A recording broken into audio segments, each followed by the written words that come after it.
Epaiketako lehen gaua askori luzatu egingo zitzaion akaso, berehala ikusiko dugu, baina behin eguna argituta hiria berriz ere martxan jarri da. Aste nagusiko bigarren eguna ekintza eta ekitaldiz beteta dator, baina euri kontuak direla eta joan alasera hainbat ekitaldi bertan behera geratu dira.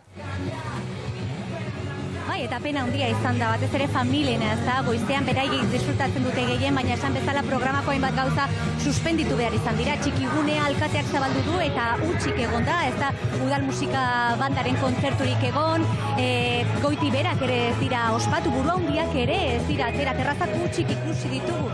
Egia esateko ez da giro, bero egiten duela esan genezake bai, baina oso arraroa kalean egoteko, hala ere jendeak esaten zigun. Jaietan gaude eta aterki eskuetan baldin bada, beti ere aurkitzen dugu tokiren bat edo txokoren bat ondo pasatzeko. Euriak ezin ditu jaiak baldintzatu esaten zigun jendeak eta horregatik denak kalera atera dira umore honez jaietako lehen goiz honetaz gozatzera. Oraintxe bertan hemen Moskotarraken DJ gazte bat jarri zaigu eta ikusten duzuen bezala behintzat horrela egun pasa egiten dute txinbotarrak konpartsako kideek.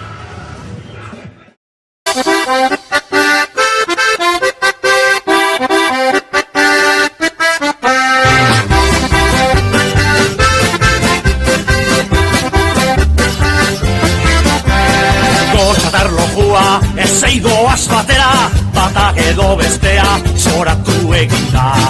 Gozatar lojua, ez eidoaz batera, bata edo bestea, zoratu eginda. Ara nor datorren, ara, gure mari jaia. Ene, oiaiene bada, aste hau pasata berriro joango da. Mari jaia bera, gure mari jaia, Bilbora etorri da, aste nagusira. Mari jaia bera, gure mari jaia, Bilbora etorri da, aste nagusira. Ara nor datorren, ara, gure mari jaia. Ene, oiaiene bada, aste hau pasata bariro joango da. Mari jaia bera, gure mari jaia, Bilbora etorri da, aste nagusira.